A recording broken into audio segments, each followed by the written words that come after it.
আছো? আশা করি সব ভালো আছো। আজকে যে বিষয়টা আমি তোমাদের সঙ্গে আলোচনা করব সেটি হলো তুমি তোমার আধার কার্ড নিজের মোবাইল থেকে কীভাবে ডাউনলোড করবে, আজ সেই বিষয়ে আমি বলব। তো তার জন্য ফার্স্ট তোমাদের মোবাইলে যে ক্রোম ব্রাউজার আছে সেই ক্রোম ব্রাউজারটি ওপেন করবে।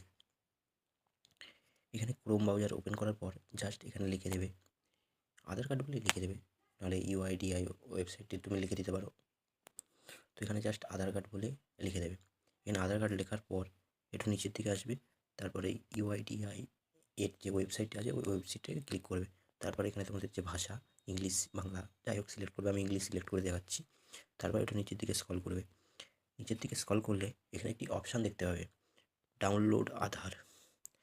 এই যে ডাউনলোড আধার অপশানটি দেখছো, এই ডাউনলোড আধার অপশানে তোমরা ক্লিক করে দেবে।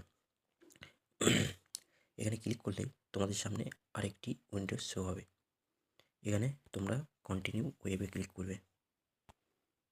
তারপর এখানে কি বলছে, ইন্টার আধার নাম্বার আর ইন্টার ক্যাপচা। তোমাদের যে আধার নাম্বারটি আছে এটা এখানে এন্টার করবে। আমি আধার নাম্বার দিয়ে আমি এন্টার করে তোমাদের দেখিয়ে দিচ্ছি প্রসেস। তো আমি আমার আধার নাম্বার এন্টার করে দিয়েছি। নিচে এই যে ক্যাপচাটি দেখতে পাচ্ছ, এই ক্যাপচাটি দেখে দেখে এখানে বসিয়ে দেবে।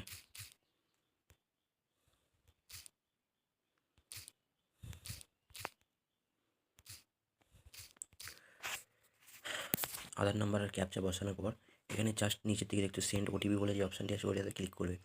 সেন্ড ওটিপি ক্লিক করার পর OTP successfully dispatch your Aadhaar register mobile number. তোমার আধার কার্ডের সঙ্গে মোবাইল নাম্বার যে রেজিস্টার আছে সেই মোবাইল নাম্বারে একটি ওটিপি যাবে 6 সংখ্যার। তো আমি বসিয়ে দিচ্ছি।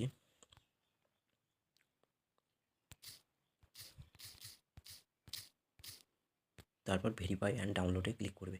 তোমাদের যে ওটিপিটি 6 সংখ্যা সেই 6 সংখ্যার ওটিপিটি এখানে এন্টার করবে, তারপর সাবমিট করে দেবে। তারপরে দেখো your Aadhaar has been successfully download, file download. দেখেছো? তো এইভাবেই খুব সহজে তুমি তোমার নিজের মোবাইল থেকেই তোমাদের যে আধার কার্ডটি আছে সেটি ডাউনলোড করে নিতে পারবে। তো বন্ধুরা, ভিডিওটি ভালো লাগলে অবশ্যই ভিডিওটা লাইক করে দিও ও চ্যানেলটিকে সাবস্ক্রাইব করে রেখো। ধন্যবাদ।